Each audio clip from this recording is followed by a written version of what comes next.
We are live.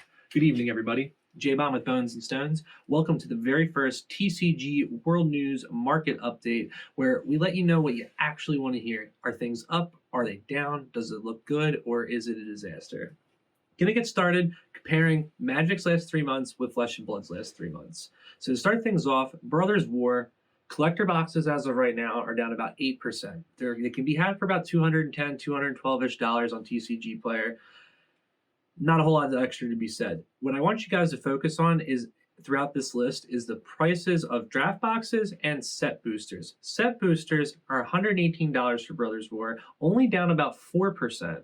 Now, draft boxes, they're going for $109, $112 right now. They're down about 10%.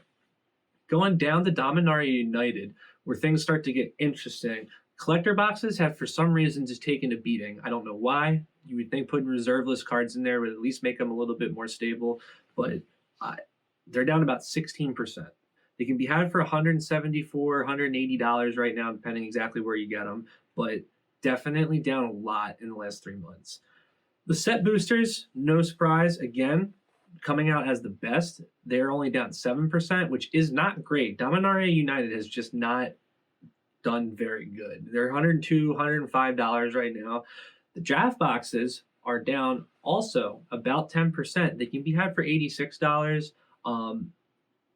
I couldn't speculate if I think it's going to get worse. I mean, personally, I would have thought that putting reserve list in collector boxes would have made it a little bit more stable, but I guess I was wrong. Where things actually interestingly get more stable is the Streets of New Capenna.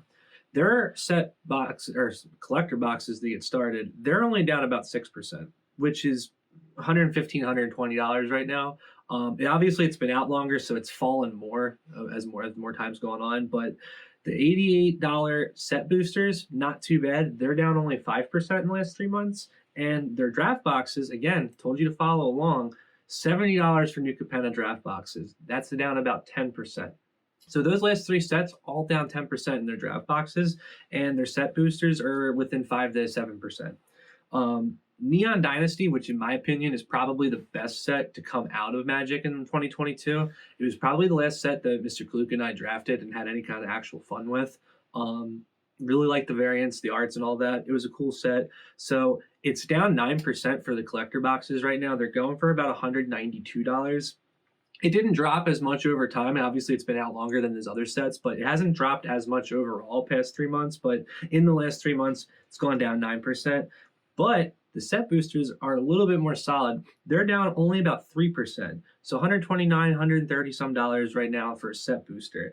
The draft boxes, however, for Neon Dynasty are actually only down 5%, which is about $90 to $95 right now. And it's interesting because, I mean, I talked to some other people, and other people would agree that Neon Dynasty was actually a fun set to draft.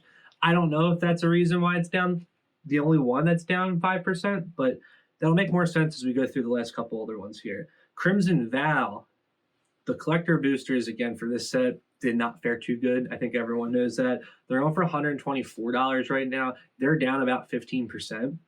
So almost tied with Dominaria United. Set boosters, however, for Crimson Val are interesting because they're down 0%. About $100 to $102 3 months ago, and $100 and $102 right now. So they have no change.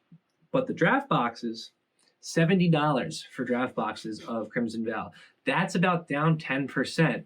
And again, if you've been following along, I'm sure you've established a pattern by this point. Midnight Hunt does not deviate and does not disappoint in terms of following the pattern. Collector boxes are down 16%, actually tied with Dominaria United. They're down to about $112 a collector box. The set boosters, down 7%, $86 for a set booster, and $78 for the draft box, a little bit higher, a little bit more than Crimson Val, and they're down 11% though. So the draft boxes, you could actually make the argument that draft boxes across the board, except for Neon Dynasty, are all down about 10 to 11% right now, which is kind of interesting.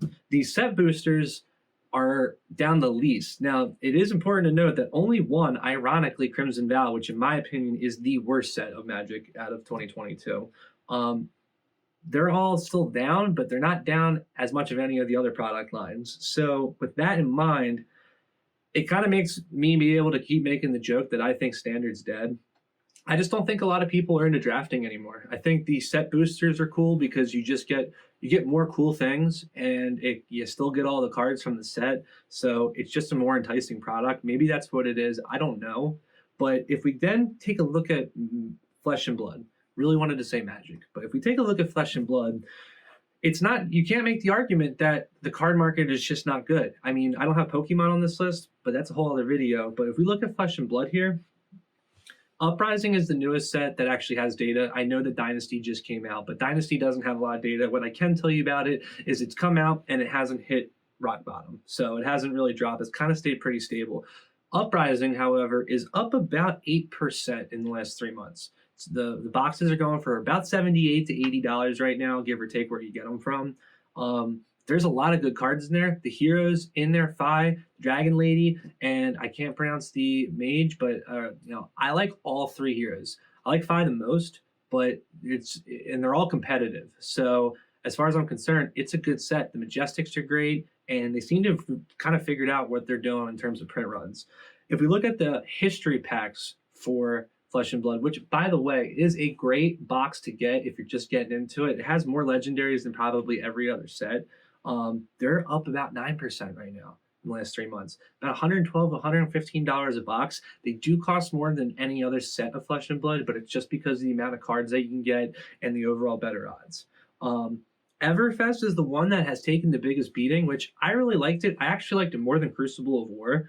But right now, a set of that is going to cost you about $54 a box. And that's down 15%. I think a lot of that has to do with the fact that LSS hasn't, they said that they have unlimited and that's coming out, but they haven't said anything else really about it. So I guess people are worried that there's some kind of warehouse full of unlimited Everfest somewhere. But for $54, that seems to be the floor, which will make sense also in a little bit here. Tales of Aria first edition. So first edition Tales of Aria is going down about 5%. You can get it for $70. It's not bad.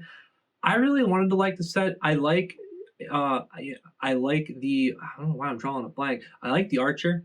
I don't know why. I can't remember her name, but I played her for a while and it was fun. I haven't upgraded with some of the more supplemental cards that have come out, but I think the heroes out of Tales were great. I don't know why it wasn't reviewed very well, but first edition for only $70, that's not a bad idea, at least in my opinion.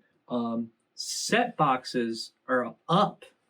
They're up back up to $62. They were around down $50, and I think $50 could be the floor for Flesh and Blood, but 10% up for the unlimited Tales of Aria, which is kind of interesting because first edition's down, but the unlimited's up, and limited's almost the same price as first edition.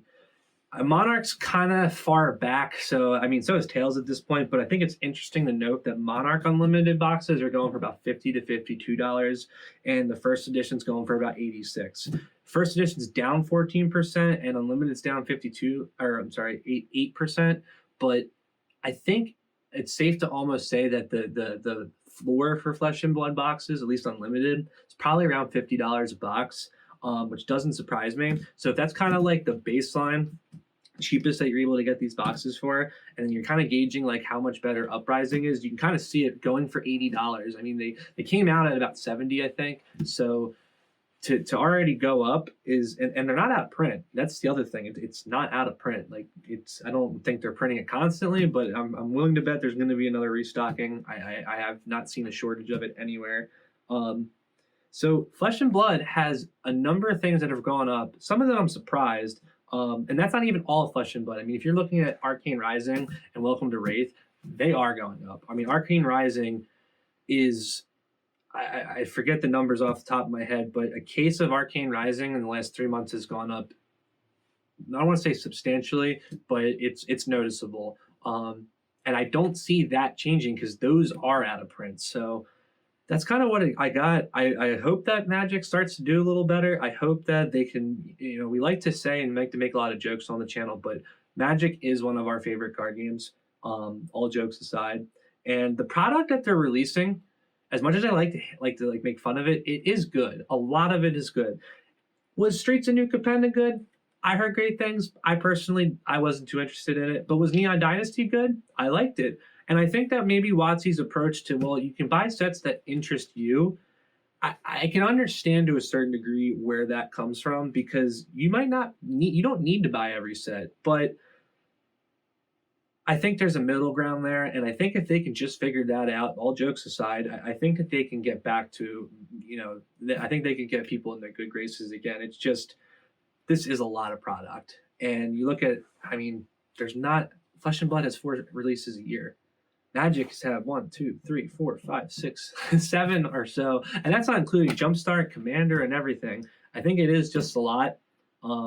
But I don't know. I get conflicting opinions. So tell me what you guys think. Do you think that Magic is printing too much product? Are you happy with the product? Do you like having a lot more product than you actually buy and being able to choose? Like, what do you actually like? So let me know in the comments below. Tell us what you think.